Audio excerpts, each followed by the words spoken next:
मैं तुम्हें अभी छठे शरीर के बारे में समझा रहा था और छठा शरीर में बता रहा था कि छठे शरीर को लोगों ने, शास्त्रों ने जो कुछ कहा, उन शास्त्रों के पास उनका खुद का ज्ञान नहीं था। अभी अभी तुम्हें कहा कि तुम नदी हो और मैं समुद्र हूं, क्योंकि मैं तुम्हारा गुरु हूं, क्योंकि मैं इस बात को स्वीकार करता हूं कि मैं तुम्हें शिष्यता दी है, क्योंकि इस बात को स्वीकार करता हूं कि मैंने तुम्हें दीक्षा दी है, और यह भी मैं स्वीकार करता हूं कि मैंने तुम्हें जन्म दिया है, अपना शिष्य बनाया है, तुम्हें प्राणों में चेतना दी है, तुम्हें गुरु मंत्र दिया है, तुम्हें जीवन का उद्देश्य और लक्ष्य समझाया है, इसलिए मैंने तुम्हें नए सिरे से जन्म दिया है। और अगर जन्म दिया है तो जीवन का एक और उद्देश्य है कि तुम्हारे शरीर पूर्णतः विषैला है, तुम्हारे खून में कोई चेतना नहीं है, तुम्हारे खून में कोई शुद्धता नहीं है, तुम्हारे खून में पवित्रता है नहीं, क्योंकि वो खून मेरा खून नहीं है, वह तुम्हारे पिता का खून है, और तुम्हारा पिता का ही खून नहीं है तो पिछली 25 पीढ़ियों का खून है। वह रक्त वैसा है, तुम्हारे धमनियों में वैसा खून बह रहा है जिसमें झूठ, छल, कपट और असत्य के अलावा कुछ है ही नहीं।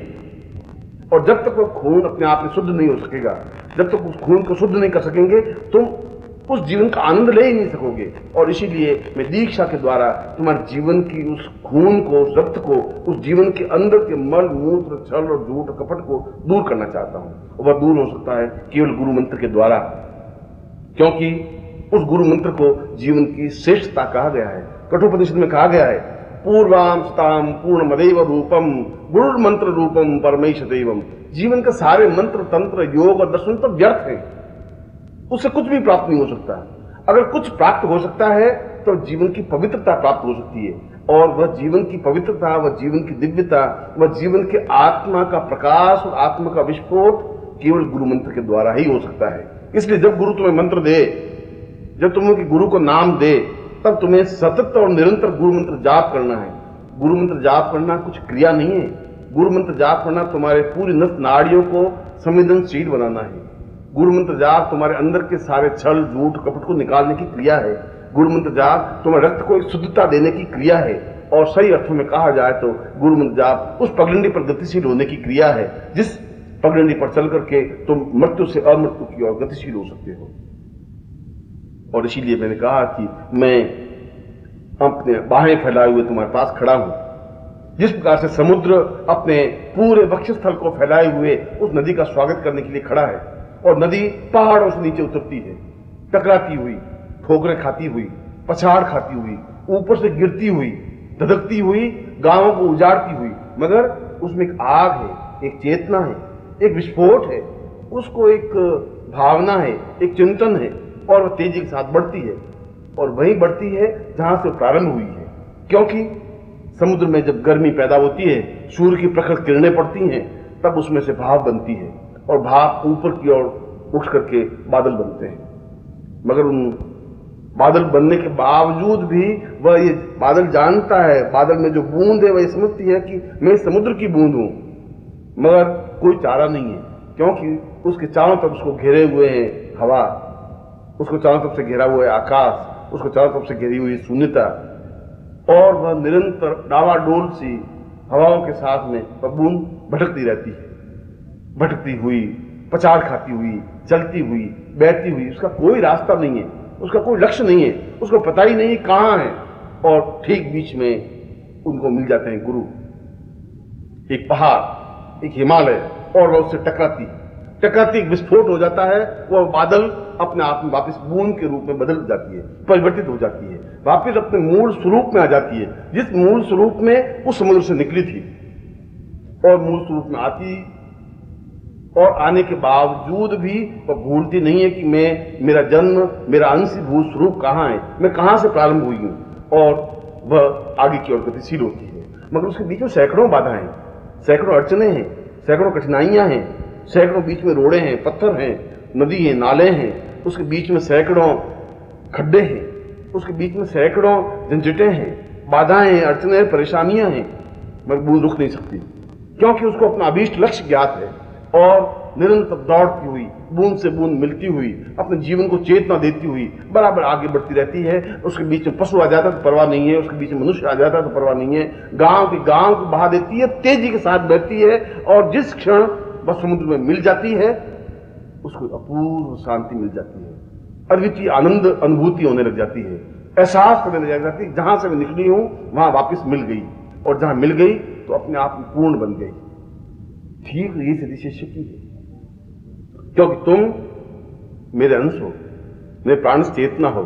तुम्हारा जन्म पहली बार नहीं हुआ है, इससे पहले भी पिछले जन्म में भी तुम मेरे शिष्य थे, उससे पहले जीवन में भी तुम मेरे शिष्य थे। मैं तुमसे बहुत अच्छी तरह से परिचित हूं, तुम शायद मुझसे परिचित नहीं हो, तुम शायद मुझे नहीं जानते हो, शायद तुम मेरे जीवन को नहीं पहचान सकते हो, मगर मैं तुम्हारे 20 जन्मों का साक्षी हूं, क्योंकि बुद्ध के बाद मैं अपने आप को 2500 वर्षों का साक्षीभूत स्वरूप रहा हूं। इन 2500 वर्षों में तुमने कम से कम 25 बार मेरे सामने तुम आए हो, 25 बार में तुमने पहचाना है, 25 बार में तुमने ललकारा है, आवाज दी है, चेतना दी है। तुम जिस पथ पर गतिशील थे, जिस पगडंडी पर चल रहे थे, मैंने तुम्हें रोका है, क्योंकि मेरा उद्देश्य, मेरा लक्ष्य था कि तुम भटक रहे हो उस बादल की तरह जिसका कोई रास्ता नहीं है।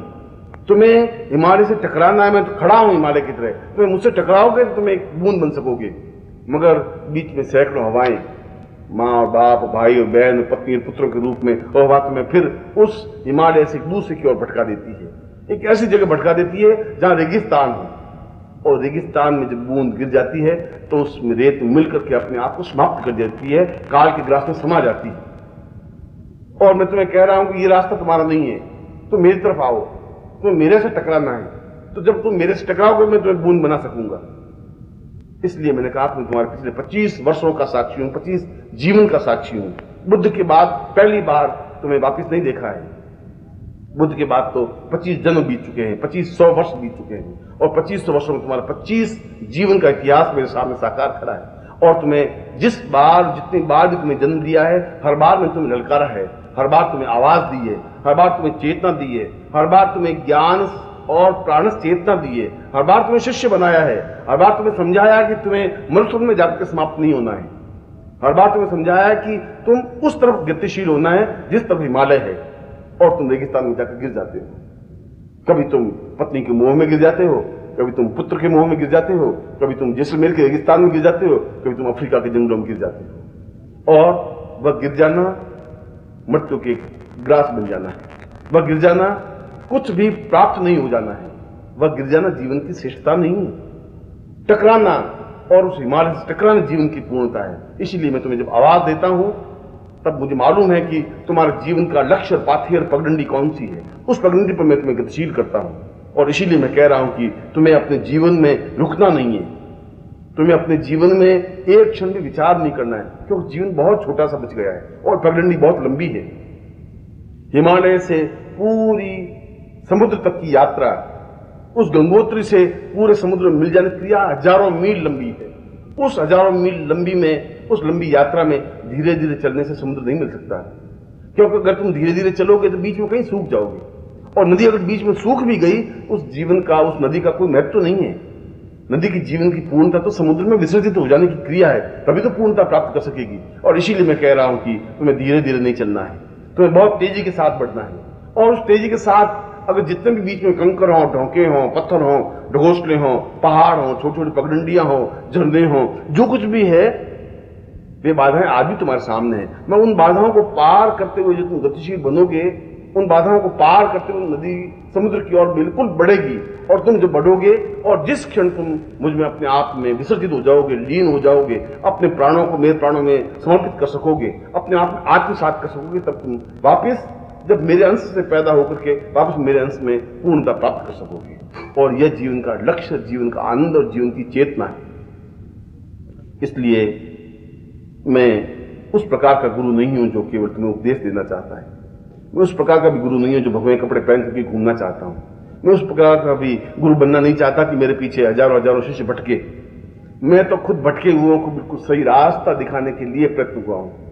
इसलिए मैं कह रहा हूं कि तुम भटक रहे हो, इसलिए बता रहा हूं कि तुम्हारे मेरे संबंध प्रेम के संबंध है, आत्मा के संबंध है, प्राणों के संबंध है, क्योंकि तुम मेरे भाई नहीं हो। तुम्हारा मेरा शारीरिक संबंध तो कुछ है ही नहीं, न तुम मेरे बेटे हो, न तुम मेरे पिता हो, न तुम्हारे भाई हो, न बहन हो, संबंधी रिश्तेदार, तुम कुछ नहीं हो। तुम मेरे प्राणों के एक अंश हो, तुम मेरे प्राणों के अंशीभूत स्वरूप हो।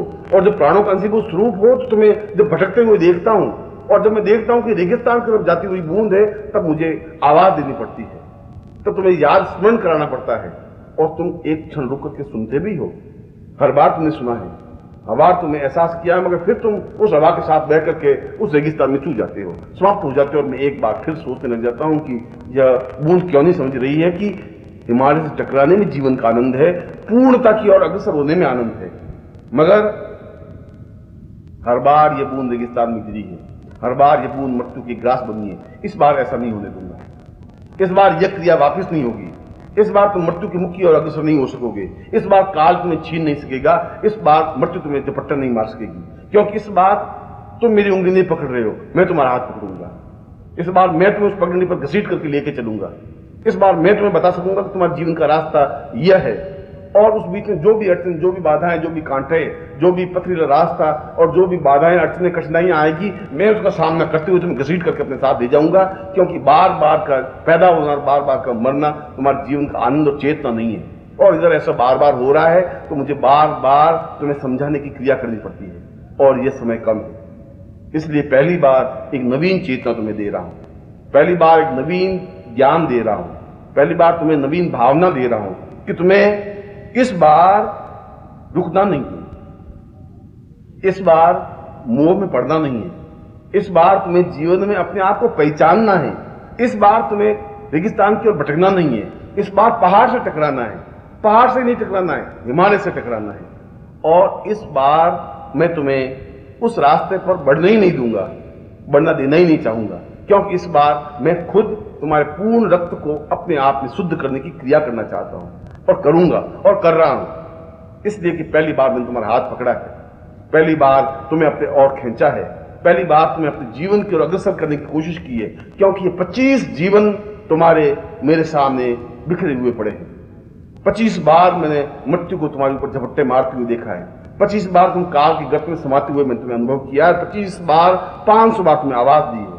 और मैं समझ रहा हूं कि तुम बहरे हो, तुम मेरी आवाज सुन नहीं पा रहे हो, तुम सुन करके अनसुनी कर देते हो, क्योंकि चारों तरफ की हवाएं, चारों तरफ की बाधाएं, चारों तरफ की अड़चनें, चारों तरफ की कठिनाइयां तुम्हें जीवन में आनंद प्रदान करने की ओर अग्रसर नहीं कर रही हैं। क्योंकि तुम्हारा मूलभूत चिंतन, तुम्हारा मूलभूत विचार, तुम्हारा मूलभूत धारणा वासनामय है। तुम्हारा मूलभूत धारणा और चिंतन अपने आप को मौत की ओर अग्रसर करने की क्रिया है। और इसीलिए पहली बार तुम्हें अपने दोनों बाहें फैलाए हुए एक चेतना दे रहा हूं कि मैं सुगंध का झोंका हूं, मैं केवल हवाई नहीं हूं, मैं तुम्हें प्राणों में और तुम्हें पूर्णता के साथ प्राणों में भर जाने के लिए तैयार हूं। इसलिए तुम्हें बहुत गहराई के साथ सांस लेनी है। मैं चाहता हूं मैं तुम्हारे प्राणों में उतर जाऊं, और इस सुगंध को, झोंके को तुम्हें अपने दोनों हाथ, दोनों बाहें फैला करके अपने आप में आत्मसात कर लेना है। अपने आप में, पूरे शरीर में, तन मन में, प्राणों में, चिंतन में, विचार में इस सुगंध के झोंके को भरना है। और मैं तुम्हारे प्राणों में भरने के लिए, अपने आप को समर्पित करने के लिए तैयार हूं, तुम्हें अपने प्राणों में लेने के लिए आतुर हूं। इसलिए इन दोनों का परस्पर मिलन, इन दोनों का परिचय अपने आप में एक श्रेष्ठतम क्रिया है। यह जीवन की पहली क्रिया है। बुद्ध के बाद ये पहली घटना है, क्योंकि बुद्ध के बाद आज तक जो गुरु बने, उन्होंने शिष्य को उंगली पकड़ाई, गुरु को, अपने शिष्य को अपने पीछे की ओर धकेला और पीछे आने के लिए प्रेरित किया, खुद आगे बढ़े और शिष्य को पीछे आने के लिए कहा। मैं ऐसा नहीं कर रहा हूं, क्योंकि इस बार हर बार तुम चूक जाते हो, हर बार तुम पिछड़ जाते हो, तुम मेरे कदम से कदम मिला करके चल नहीं पाते हो। इसलिए मैं तुम्हें पहली बार प्रेम का कोई ज्ञान नहीं दे रहा हूं, पहली बार चेतना भी नहीं दे रहा हूं, पहली बार तुम्हें गुरु मंत्र की ओर भी अग्रसर नहीं कर रहा हूं, पहली बार तुम्हें शास्त्र की ओर भी भटक नहीं रहा हूं, मैं तुम्हें भटकाना नहीं चाहता हूं। पहली बार तुम्हें कहता हूं तुम्हें बगावत करनी है, पहली बार तुम्हें कह रहा हूं कि तुम्हें जीवन में एक प्रलय करना है, पहली बार तुम्हें ये बता रहा हूं कि तुम्हें चेतना की ओर अग्रसर करना है। मैं तुम्हें बगावत सिखाने के लिए आया हूं, मैं तुम्हें जीवन का उस रास्ता दिखाने के लिए आया हूं जहां ठोकर पर सारी दुनिया को रखा जाता है, जहां ठोकर मार करके अपने आप को पूर्णता की ओर अग्रसर करने की क्रिया होती है। इसलिए दीनहीन बनकर के शिष्य बनने की क्रिया नहीं है, दीनहीन बनकर के पिता और पुत्र बनने की क्रिया भी नहीं है, दीनहीन बनकर के इस जीवन में यापन और जीवन चिंतन करने की क्रिया नहीं है। इस समय तुम्हें अपने पूरे प्राणों का विस्फोट करना है, और ऐसा विस्फोट करना है जो जीवन का एक अद्वितीय क्षण बन सके। और वह क्षण आ गया है, क्योंकि हर बार तुम्हारे बीच में बराबर युद्ध होता रहा है, लड़ाई झगड़ा होता रहा है, मतभेद होते रहे। मतभेद इस रूप में कि तुम दूसरे रास्ते को पकड़ा। हर बार मैंने तुम्हें चेताया, सावधान किया, हर बार तुम्हें एहसास दिलवाया, मगर शायद वो त्रुटि थी, क्योंकि मैं समझ रहा था कि तुम जड़ हो, मैं समझ रहा तुम चेतन हो, तुम पत्थर हो, मैं समझ रहा था तुम्हें प्राण है, तुम अपने आप में ढोंका था और मैं समझ रहा था कि इसमें कुछ चेतना स्फुरण है, मगर तुम एक मिट्टी के लौंदे बने रहे। मैं तुम्हें घड़ा बनाना चाहा, तुम घड़ा नहीं बन सके।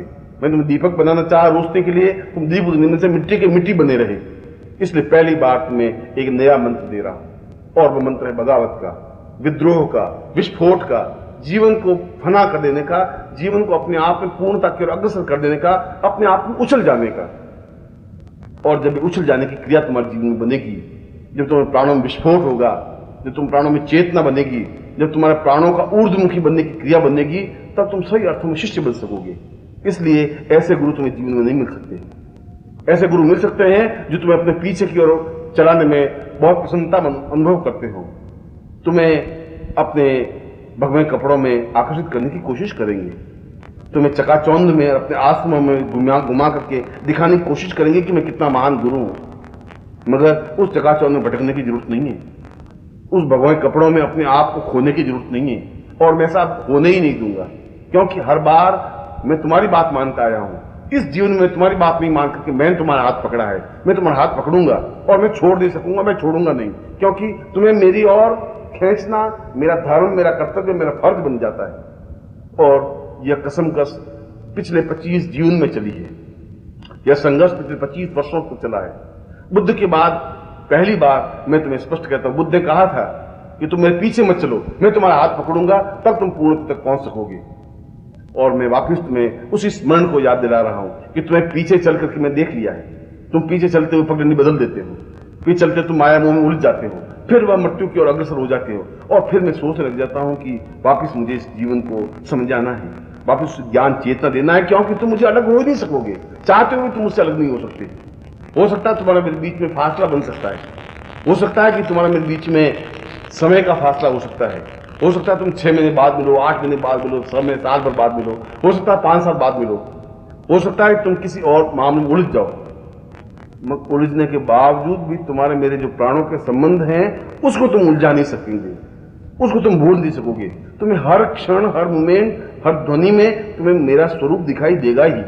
जब तुम चेहरे पर अपने दर्पण में अपने चेहरे को देखोगे तो मेरा प्रतिबिंब तुम्हें दिखाई देगा। जब तुम शांति से आंखें बंद करके बैठोगे तब तुम्हें रोम रोम से मेरा नाम निकलता हुआ दिखाई देगा।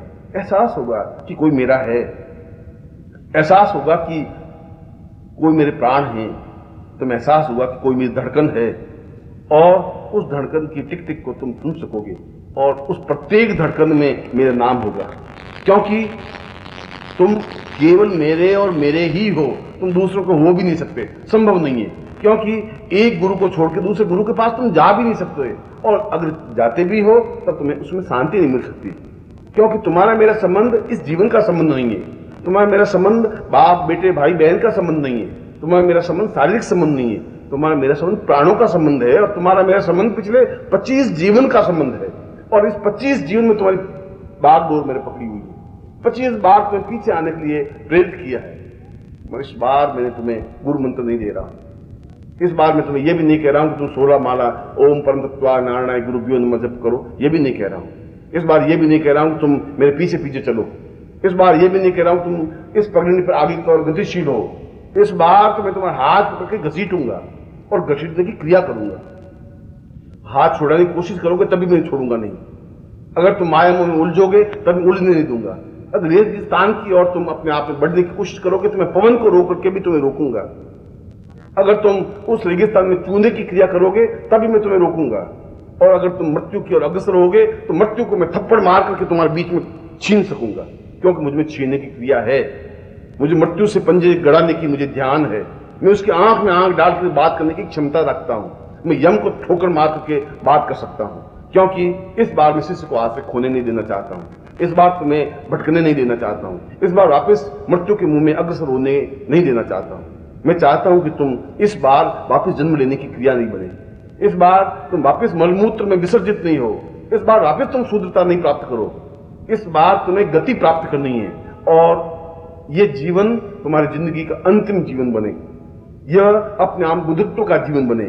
तुम एक हाड़ मांस के बने हुए व्यक्ति एक मलमूत्र से सिक्त व्यक्ति, एक मामूली सी घटना के उत्पन्न होते हुए व्यक्ति जब मेरे से तुम्हारा स्पर्श हुआ है तो ठीक वैसा ही स्पर्श हुआ जैसे लोहे से पारस का स्पर्श हुआ है, और ज्यों ही लोहा पारस को स्पर्श करता है अपने आप स्वर्ण बन जाता है और तुम स्वर्ण बनने की क्रिया की ओर अग्रसर हो। मगर अगर उस स्वर्ण पर रेत पड़ जाती है तो स्वर्ण भी छिपा हुआ दिखाई नहीं देता। मगर मैं तुम्हें पहचानता हूं, मैं तुम्हारे शरीर को पहचानता हूं, मैं तुम्हारे प्राणों को पहचानता हूं, मैं तुम्हारी चेतना को पहचानता हूं, मैं तुम्हारे कण कण से रग रग से परिचित हूं। मगर मैं यह भी जानता हूं कि तुम्हारे चारों और सैकड़ों प्रकार के शत्रु हैं और तुम मुझसे घिरे हुए हो, और इसीलिए मैं तुम्हें वापस आवाज दे रहा हूं, क्योंकि यह आवाज मैंने पिछले जीवन में भी दी थी, यह आवाज उससे पिछले जीवन में भी दी थी। मैंने तुम्हें बताया था कि यह जीवन तुम्हारा नहीं है, ये तुम्हारे माँ बाप भाई बहन संबंधी रिश्तेदार तुम्हारे साथ इस मृत्यु पथ पर साक्षीभूत नहीं है। जिस क्षण तुम मृत्यु के पास जाओगे, शमशान के पास जाओगे, तुम्हें अकेले भेजेंगे, उसमें तुम अकेले जाना होगा। तुम्हारा कफन उड़ा करके तुम्हें जला करके वापस घूम करके वापस अपने स्थान पे आ जाएंगे, तुम्हारे साथ कोई गतिशील नहीं हो सकेगा। इसीलिए उस रास्ता पर बढ़ने की क्रिया ही नहीं है। मगर 24 जीवन तक ऐसा होता है, और तुम्हारे प्रत्येक जीवन में तुम्हारा नाम, तुम्हारा स्थान, तुम्हारे जन्म होने की क्रिया, तुम्हारे माँ बाप, तुम्हारे भाई बहन और तुम्हारे जीवन के प्रत्येक क्षण से मैं साक्षीभूत परिचित हूं और एक एक क्षण को जानता हूं। अगर तुम कहो तो मैं तुम्हारे 25 जीवन के नामों को बता सकूंगा, तुम्हें बता सकूंगा तुम कहां पैदा हुए, तुम्हें बता सकूंगा तुमने किस गर्भ से जन्म दिया और तुम कौन सी आत्माओं में भटकते रहे, क्योंकि तुम्हें आत्मा चुनने का, गर्भ चुनने का अधिकार नहीं रहा, क्योंकि तुम्हें ब्रह्म के साक्षात्कार हुए ही नहीं, उस ब्रह्म का आनंद तुम ले ही नहीं पाए, उस ब्रह्म की ओर बढ़े भी नहीं। और सबसे बड़ी गलती यह कि तुम पीछे रह गए और मैं आगे की ओर बढ़ गया। पर इस जीवन में यह गलती दोबारा नहीं हो सकेगी। इस जीवन में उस गलती को मैं होने नहीं दूंगा, क्योंकि पीछे बढ़ने के बाद मैं जब पीछे मुड़ करके देखता हूं तो तुम सैकड़ों मील पीछे खड़े हुए दिखाई देते हो। फिर मैं तुम्हें आवाज देता हूं, फिर तुम्हारे मेरे प्राण जुड़ते हैं, फिर तुम दौड़ करके मेरे पास आते भी हो और मैं कहता तुम कहां भटक रहे हो, ये क्या जीवन है, कैसा जीवन है, कहां तुम उलझ रहे हो, ये तुम्हारा जीवन नहीं है, ये तुम्हारे साथ नहीं चल सकते।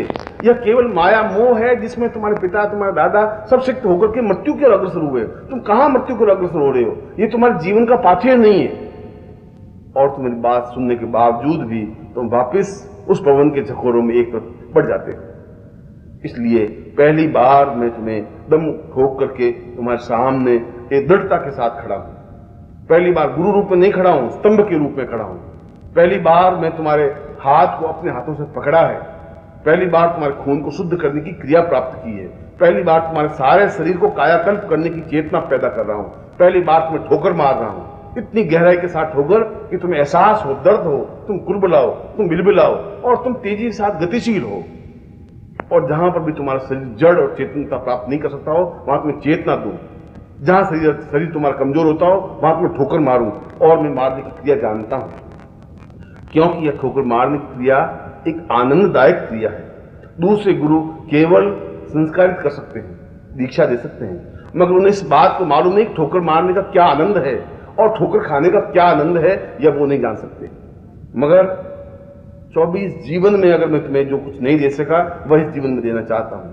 24 जीवन में तुम मृत्यु की ओर अग्रसर हुए, इस बार मैं मृत्यु से परे हटाने की क्रिया सिखा रहा हूं। इस बार तुम्हें नया रास्ता दिखा रहा हूं। इस बार तुम्हें बता रहा हूं कि मृत्यु तुम पर इस बार झपट्टा नहीं मार सकती, ये गारंटी है, ये गुरु के शब्द हैं। इस बार मौत तुम पर हावी नहीं हो सकती, यह भी गुरु तुम्हें सामने कह रहा है। और इस बार तुम काल के ग्रास बन नहीं सकते, मैं बनने नहीं दूंगा, इसलिए कि इस बार तुम्हारे हर क्षण मेरी ठोकर तुम्हारे साथ है, हर क्षण मेरी चेतना तुम्हारे साथ है, हर स्पंदन में मैं तुम्हारे साथ हूं, प्रत्येक सांस में मैं तुम्हारे साथ हूं, क्योंकि तुम्हारे प्रत्येक सांस का हिसाब मेरे पास है, तुम्हारे प्रत्येक चेतना का मेरे पास हिसाब है, तुम्हारे प्रत्येक अणु का मेरे पास हिसाब है। और जहां जहां तुम्हारा खून शुद्ध हो रहा है, जहां जहां तुम्हारी चेतना शुद्ध हो रही है, जहां जहां तुम्हारे विचार शुद्ध हो रहे हैं, वहां मैं ठोकर मार करके तुम्हें वापिस उस रास्ते पर गतिशील करने के लिए प्रेरित हूं, क्योंकि मैं अपने पूरे जीवन को अपने शिष्यों को समर्पित कर चुका हूं। मेरे जीवन पर मेरा कोई अधिकार नहीं है, मुझे अपने जीवन के अधिकार की याचना भी नहीं है। मैं इस जीवन में तुम्हें वापस दूसरा जीवन देने की क्रिया नहीं सिखाना चाहता हूं, वापस तुम्हें किसी गर्भ में नहीं भेजना चाहता हूं। मैं भेजना चाहता हूं उस पूर्णता की ओर, मैं भेजना चाहता हूं उस जिंदगी की ओर, भेजना चाहता हूं उस चेतना की ओर जिसमें अपने आप में आनंद और चेतना और प्राण और स्पंदन है। जो हजारों हजारों लोगों का कल्याण कर सकता है, जो हजारों चेतनाओं को व्याप्त कर सकता है। और ऐसी क्रिया और ऐसे जीवन में गुरु जब मिल जाए तो मैं सोचता हूं कि हजार हजार सूर्य एक साथ उद्घटित हो जाते हैं, हजार हजार सूर्यों का प्रकाश फैल जाता है। क्योंकि अभी तक ऐसी क्रिया हुई नहीं। अभी तक मैं खुद शास्त्रों के अनुसार सोचता रहा कि शिष्य को मुझे पीछे पीछे लेके चलना है। अभी तक तुम मेरी उंगली पकड़ के चलते रहे, अभी तक तुम्हारे पांव में कमजोरी आती रही। हर बार तुम पर विश्वास किया और हर बार मैंने धोखा खाया। हर बार तुम्हारा कहना माना और हर बार मैं घाटे में रहा। हर बार तुम कहते रहे, मैं सुनता रहा। हर बार मैंने तुम्हें आवाज दी, तुम अनसुनी करते रहे। हर बार जो कुछ कहा तुम भूलते रहे।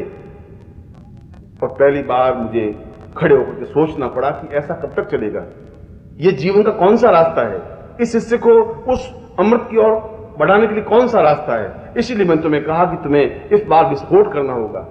इस बार तुम्हें गुरु मंत्र नहीं दे रहा हूं, इस बार तुम्हें बगावत सिखा रहा हूं, इस बार तुम्हें चेतना दे रहा हूं, इस बार तुम्हें जूझने की क्रिया दे रहा हूं।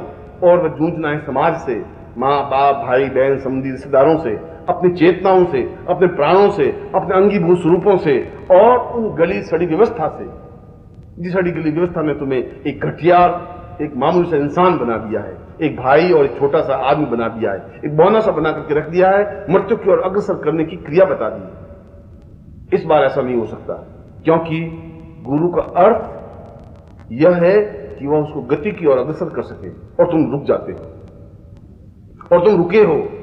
हर बार तुम रुके हो, हर बार तुम्हारे पांव ठिठके हैं, हर बार मैंने तुम्हें पहचाना है, हर बार तुम्हें मैंने आवाज दी है, हर बार तुम अनसुनी करते रहे हो। मुझे घोर आश्चर्य है कि ऐसे मेरे प्राणों के स्वरूप होते हुए यह बहरा कैसे बन जाता है, ये गूंगा कैसे बन जाता है। ये चुपचाप शिष्य तो बना, मगर उसमें चेतना क्यों नहीं बनी।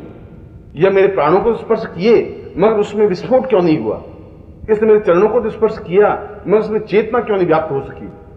और पहली बार मैं एहसास किया कि मेरी उंगली छोड़ दी। पहली बार मैंने एहसास किया कि पीछे की ओर रह गया।